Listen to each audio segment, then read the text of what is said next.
Hi, how are you guys doing? Interesting day, right? Lots of breaking news going on, including a disaster of a press conference by the president, which I'm not even sure what the hell that was about. But we are back again for breaking news, and yes, this is bad news. So we do have the breaking news sound that should be here now. Breaking news! Breaking news! Okay, guys.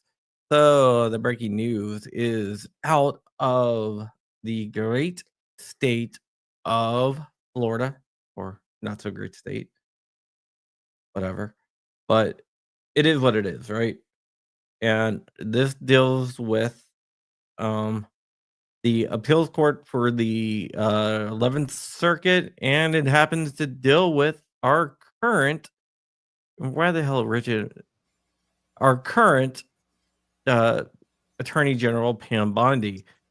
This was the National Rifle Association v. Pam Bondi, which is a challenge, and it's 169 pages, so we're not going to go over all of it.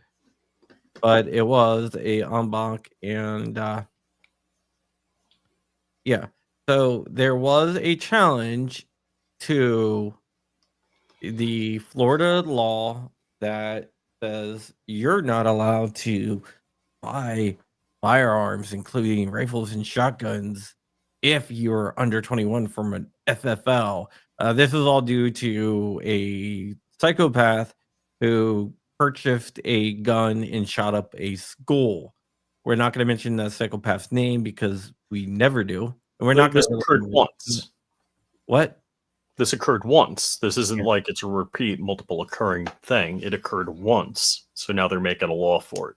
Yeah, this is the Marjorie Stoneman Douglas bill, one of it. So that's part of this bill that did that. And Pam Bondi defended it because she believes in it. So that maybe that's why Trump did what he did, because she probably was like, I don't know anything about 2A stuff. So Pam Bondi actually defended this in the Florida courts, and now we have so this is age to purchase. Age to purchase, yes. And now we 21. Now we have an opinion back, and the 11th Circuit upheld the Florida law.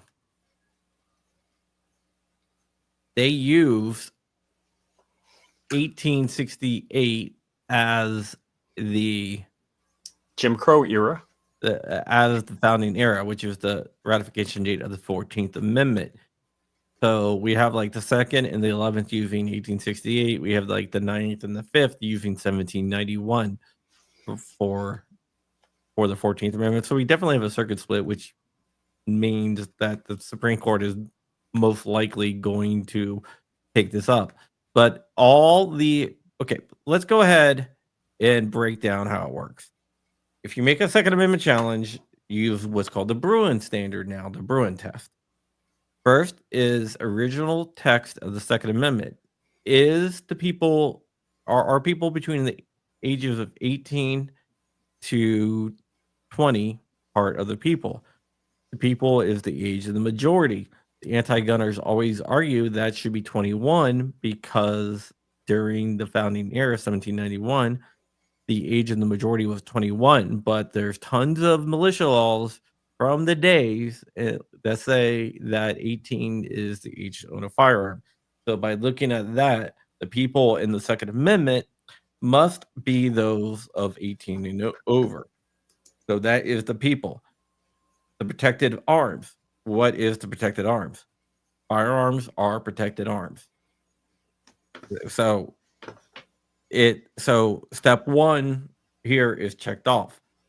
What happens is that it goes to step two. Step two of Bruin is the tradition and history of firearms regulations from the founding era.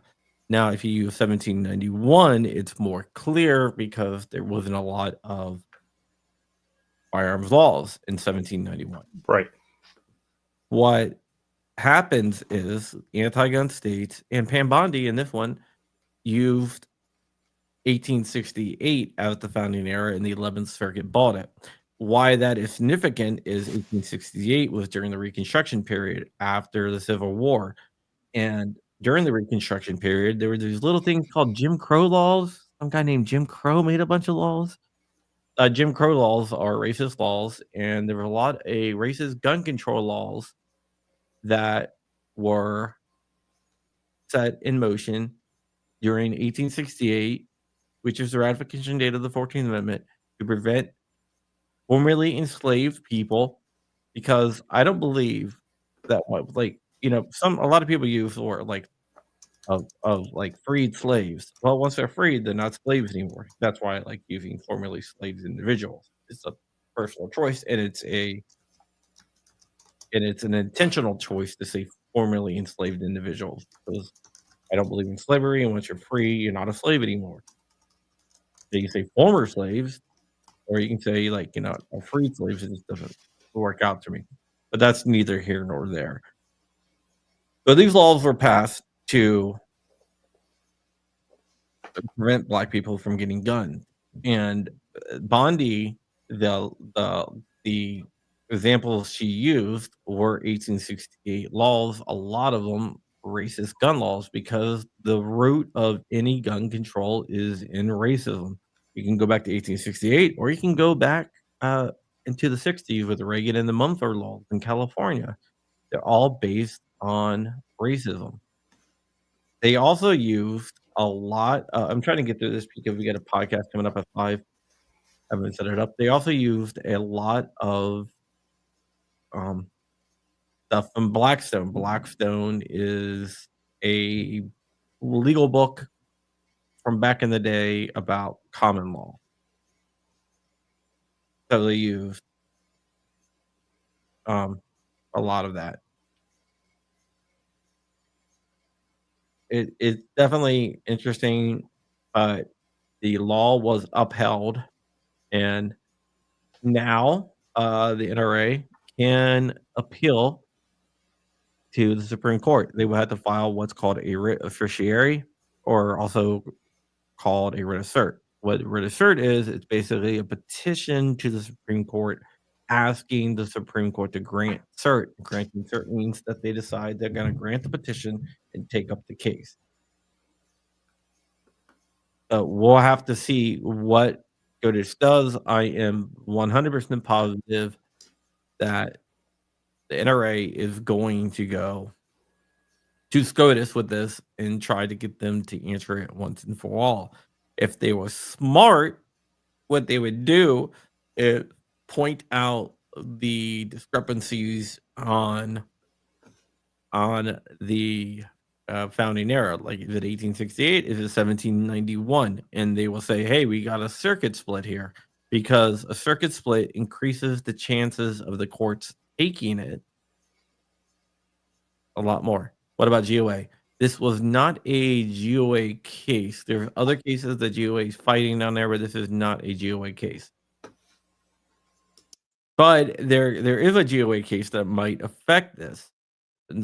The Antioch case, which there's a writ cert filed for that. If the Supreme Court grants that, one of the reasons why they're asking the Supreme Court to grant that is because there is a circuit split on what constitutes the founding era.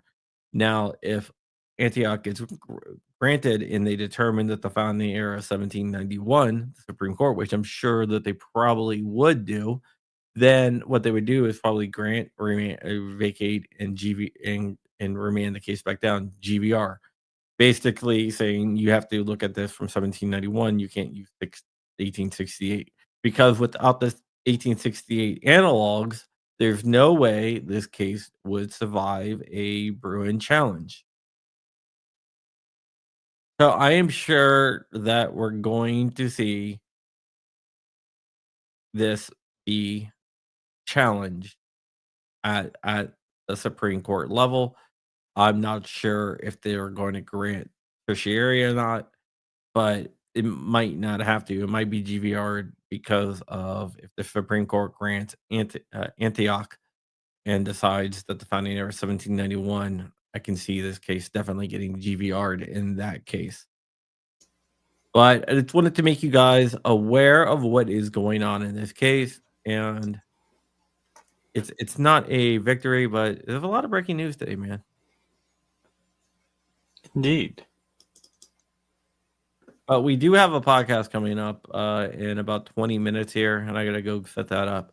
But just wanted to let you guys know what exactly was going on and what the 11th Circuit decided, and we'll have to see what happens.